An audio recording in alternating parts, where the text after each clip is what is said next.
Okay, I'm sitting on the floor because we need to get into it a little bit today. I want to talk more about how you can turn your social media management business into an agency in 2025. If you've been saying for the last year or so that you want to grow a social media management business, or if you've been like sitting there dreaming of launching your agency one day, today is the day. Well, this year is the year, I should say. I'm going to talk you through the exact steps to hit your goals and go from freelancer to agency owner so that you can walk out of 2025 saying, this is the year you finally did it. First off, hi, I'm Bethan. I'm a digital nomad and a marketing agency owner, and I've helped freelancers and social media managers just like you build successful agencies while still living the lifestyle they love. So let's get into it. This tea is still too hot to drink.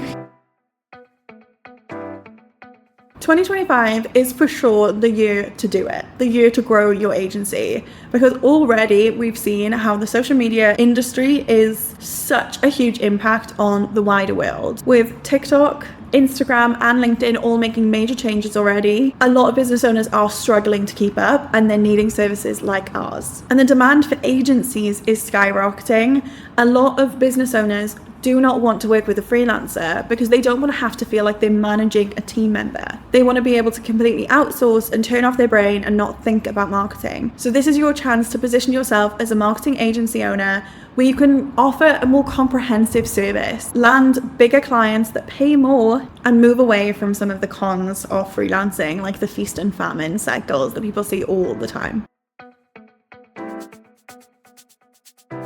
The first step is actually not so simple.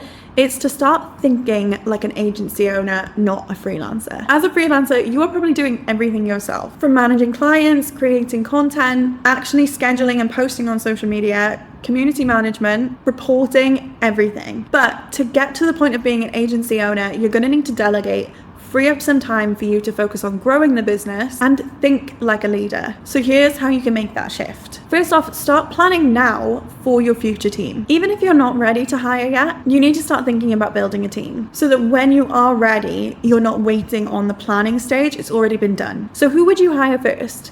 An assistant? A content writer?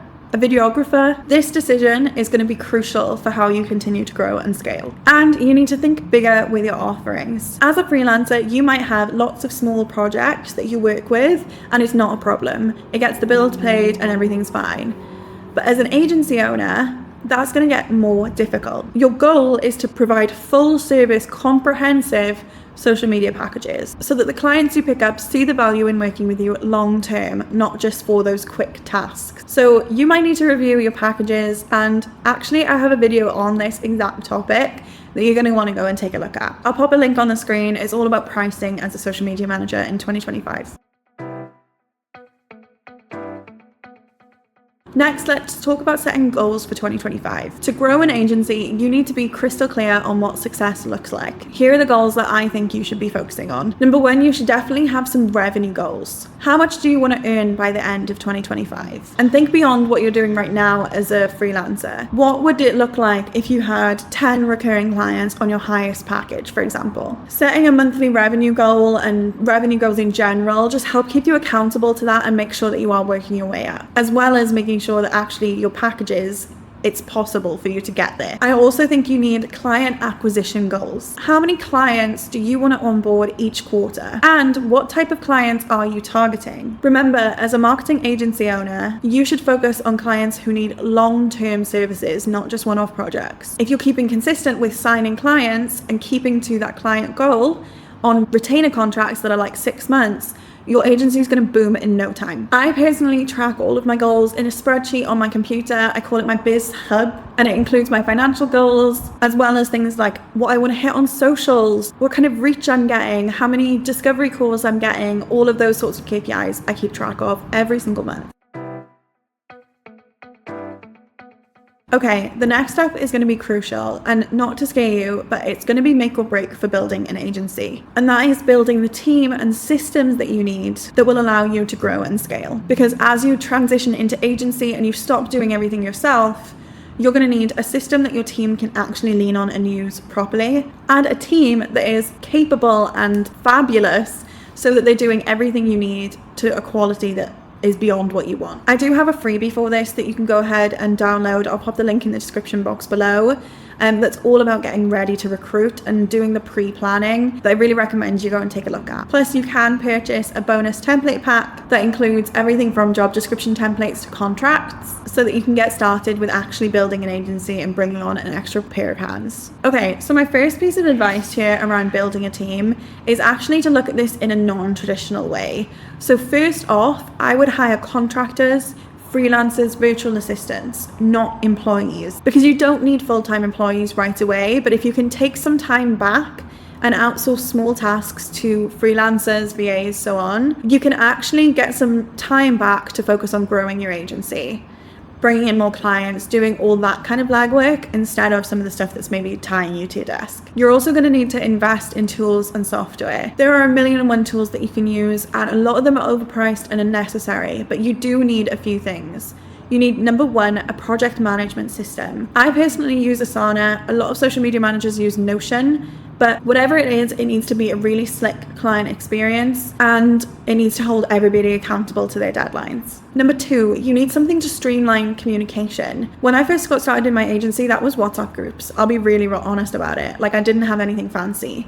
But now we've elevated that to Slack, or even just setting up like a designated email account that your team can log into, your clients can send emails to, whatever you need to do. But you need something for communication. I'd also recommend a tool to deal with actual client management. So when I say that, I don't mean the work that you're doing, I mean invoicing, I mean contracts and all that sort of stuff. Dubsado is incredible for this and works out super cheap. It's about £35 a month. Well, actually, I think it's dollars per month, so it works out even cheaper. And if you want to, you can look at things like Metricool for posting. Another bonus is a tool like Fathom, which records all of your meetings with clients and will actually transcribe it, so that you have really in detailed meeting notes without needing to write really in detailed meeting notes. I'll pop all the links in the description bar below for these tools for you to go and take a look at. I think with those, you have the core. Try not to get distracted by the really expensive agency softwares that are up to $100, if not more, per month. And just a heads up, some of those links I do have affiliate codes for, so I really appreciate the support if you do sign up.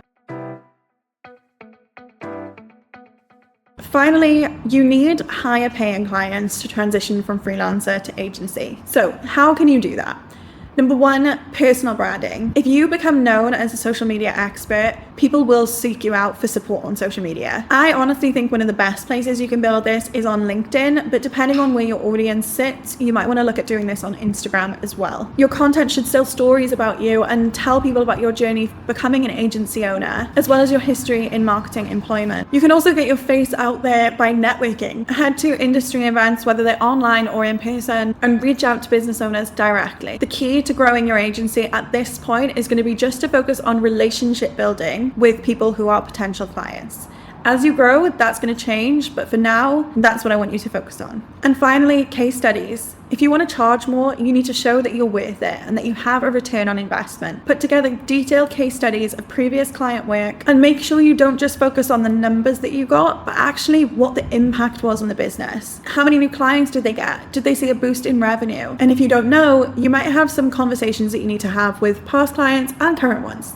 Okay, quick recap. 2025 is the year to turn your business into an agency. By shifting your mindset, setting clear goals, building systems, and finally attracting higher paying clients, you will be well on your way to getting there. If you found this video helpful, make sure you hit subscribe and give me the thumbs up button. But for now, go and take a look at this video that YouTube thinks you're gonna like.